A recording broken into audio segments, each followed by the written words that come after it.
¿Te gusta la magia, los misterios y la historia? Eso suena bastante interesante. Pues quédate conmigo que hoy te voy a platicar sobre el descubrimiento de una cueva increíble que se encuentra en Israel y que esconde secretos sorprendentes. Se trata de la cueva Teomim, la cueva de la madre de los gemelos. Aquí te cuento.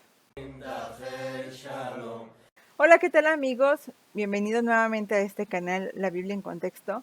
Mi nombre es Norma Lilia y hoy quiero platicar con ustedes sobre el hallazgo de esta cueva en Israel, donde al parecer se llevaban a cabo rituales de nigromancia. La cueva de Teomim es una gran apertura natural en la roca caliza que se hunde en el interior de la tierra. Está situada en las colinas de Jerusalén, cerca del pueblo árabe de Beit Jibrin. La cueva tiene una entrada amplia y una sala principal de unos 80 metros de largo por 25 de ancho. En esta sala hay varias columnas y estalactitas que le dan un aspecto impresionante. Pero lo más interesante de la cueva no es su belleza natural, sino las leyendas y los hallazgos arqueológicos que se han hecho en ella. Según la tradición local, esta cueva tiene un manantial de la cual las aguas que fluyen tenían propiedades curativas. Se dice que las mujeres que beben de esta agua quedan embarazadas fácilmente y que muchas de ellas incluso llegan a tener gemelos. De hecho, la cueva se llama Teomim, que significa gemelos en hebreo. Una leyenda del siglo XIX cuenta que una mujer que no podía tener hijos bebió de esa agua y al poco tiempo dio a luz a dos niños, uno rubio y otro moreno, como el dios Tamuz Adonis, al que se veneraba en la cueva. Tamuz Adonis era un dios local que representaba la vida, la muerte y la resurrección. Era el dios de la vegetación y la fertilidad, y se le asociaba con el ciclo anual de las estaciones. Los antiguos habitantes de la zona le rendían culto en la cueva, donde celebraban rituales y fiestas en su honor. Pero no solo eso, sino que también practicaban otras formas de magia y adivinación en la cueva, como la nigromancia. La nigromancia es el arte de invocar a los muertos para obtener información o favores de ellos. Los romanos que dominaron la zona entre los siglos II y el siglo IV después de Cristo eran aficionados a esta práctica y usaban esta cueva como un lugar sagrado para contactar con los muertos. La cueva de Teomín era uno de esos lugares y los arqueólogos han encontrado evidencias de ellos.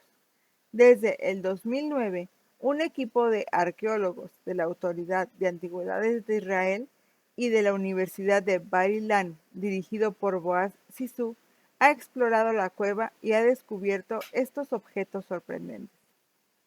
Entre los objetos encontrados se encuentran más de 120 lámparas de aceite casi perfectas y colocadas deliberadamente en las estrechas fisuras de las paredes de la sala principal.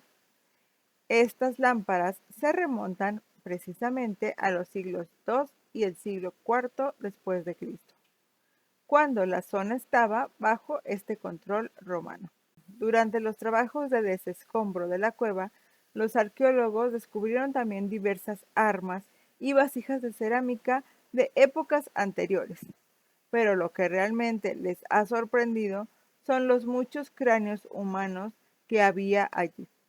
Estos cráneos humanos son un indicio claro del uso de la nigromancia en esta cueva, ya que precisamente eran unas vasijas que se utilizaba para este ritual.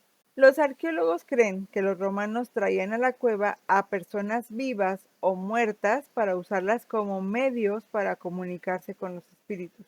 ¡Esta cosa es real, hijo! Los cráneos podrían haber sido usados como recipientes para contener el alma o el aliento del difunto, o como máscaras para representar al espíritu invocado.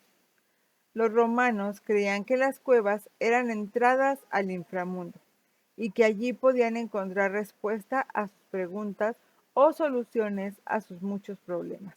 Asimismo, Eitan Klein y Boaz Sisú consultaron numerosas fuentes históricas para explicar una singular creencia popular, la de que los espíritus tenían miedo a los objetos de metal, en particular a los fabricados en hierro y bronce. De este modo se explicaría la presencia de las espadas y de otras armas en el interior de la cueva de Teomim. Las armas servirían para proteger a los asistentes a la ceremonia mágica y hechicería de los malos espíritus, así como para asegurar que las ofrendas al espíritu que se invocase no fueran sustraídas por otros, concluyen los investigadores. Los arqueólogos han publicado estos hallazgos en la revista Harvard Theological Review, donde explican el cómo estas lámparas de aceite, las armas, los cráneos y otros utensilios fueron empleados probablemente como parte de estos rituales. Aquí en la descripción te voy a dejar el artículo para que lo consultes. Algo muy importante que también debemos de resaltar es que no se puede descartar completamente y con toda seguridad que solamente los romanos accedieran a este tipo de rituales, ya que también es posible que algunos miembros del pueblo judío lo hicieran o asistieran a este tipo de rituales como observantes. En la Biblia, un claro ejemplo con el rey Saúl cuando él va a una cueva a visitar a una bruja para hablar con un muerto, que en este caso era el profeta Samuel. También los arqueólogos dicen que esta cueva sirvió de refugio durante las guerras judías, principalmente en la revuelta de Bar Kokhba, ya que se han encontrado también utensilios y monedas que datan de esa época. Pero, ¿tú qué piensas de este hallazgo? ¿Crees que posiblemente hubo judíos que lo practicaran también? Ya sabes que me lo puedes dejar aquí en los comentarios. Si te gustó este video, no olvides regalarme tu like y compartirlo con quien tú crees que puede interesarle. Nos vemos pronto. Shalom.